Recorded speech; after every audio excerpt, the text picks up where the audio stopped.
جس کو گندے خیال آتے ہیں یا ڈراونے خواب آتے ہیں اس کے لیے یہ ویڈیو بہت زیادہ ضروری ہے۔ سید امین القادری صاحب نے کیا بتایا سن کے جائیے، اور خواب سے ریلیٹڈ بہت کچھ بتایا۔ جن لوگوں کو خواب آتے ہیں نا ان کو یہ ویڈیو دیکھنا بہت زیادہ ضروری ہے۔ میرے عزیز ہم سے جڑ جائیے، ہمارے یوٹیوب اور فیس بک فیملی کے پریوار کا حصہ بن جائیے، کیونکہ یہاں پر اچھے اور سچے پیغام آپ کو ہمیشہ ملتے رہتے ہیں۔ آئیے سنتے ہیں سید امین القادری صاحب کو۔ جن لوگوں کو خواب آتے ہیں ان کو یہ ویڈیو ہر حال میں دیکھنا چاہیے، دیکھیے۔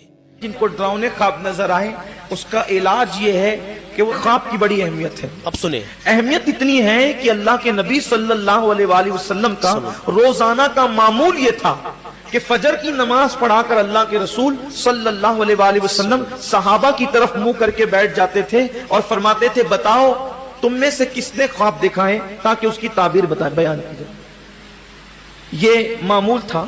اب خواب کی اہمیت لوگوں کے درمیان نہیں رہ گئی۔ اللہ کے رسول علیہ السلام کی ایک حدیث ہے کہ خواب، نبوت تو ختم ہو گئی لیکن فیضان نبوت ابھی بھی باقی، تو خواب جو ہے وہ نبوت کا 26واں حصہ ہے۔ ایک حدیث میں آتا ہے خواب نبوت کا 45واں حصہ ہے، ایک حدیث میں آتا ہے کہ خواب نبوت کا 46واں حصہ ہے، ایک حدیث میں آتا ہے کہ خواب نبوت کا 70واں حصہ ہے۔ مختلف حدیث ہے۔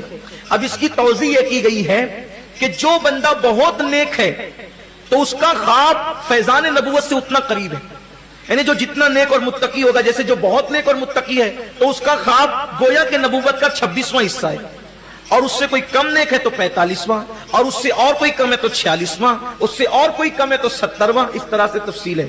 جو جتنا نیک ہوگا اس کا خواب بھی اتنا سچا ہوگا، جو جتنا نیک ہوگا اس کا خواب بھی اتنا سچا ہوگا۔ اگر خواب دیکھا جائے تو کسی نیک پرہیزگار عالم سے بیان کیا جائے، وہ بھی ایسا عالم جو خواب کی تعبیر جانتا ہو۔ اور ایک خاص بات یہ ہے کہ معبر یعنی خواب کی تعبیر بیان کرنے والا جیسی تعبیر بیان کرتا ہے اس کا خواب بھی ویسا ہی ہو جاتا ہے۔ اس لیے تعبیر بیان کرنے والوں کو چاہیے کہ اگر خواب کی تعبیر بری نکلتی ہے تو بیان نہ کرے، چپ ہو جائے، اور خواب کی تعبیر اچھی نکلتی ہے تو اس کو بیان کرے۔ بیان کرنے کے مطابق خواب رونما ہوگا، ایک بات۔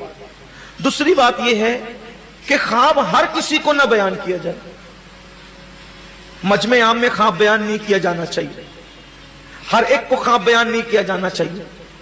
کچھ مخصوص لوگ بہت جو رازدار ہوتے ہیں نا، معتمد ہوتے ہیں، ایک تو عالم متقی ہو جس سے خواب کی تعبیر، اچھا رات کے وقت خواب بیان بھی نہیں کرنا چاہیے اور نہ خواب کی تعبیر بیان کرنا چاہیے، ایک بات۔ خواب پوچھنا ہے دن کے وقت، تعبیر بھی دن کے وقت۔ اب تو تعبیر بیان کرنے والے لوگ بھی بہت کم رہ گئے، آتی نہیں لوگوں کو، میں نے دیکھا ہے نہیں بیان کر پاتے۔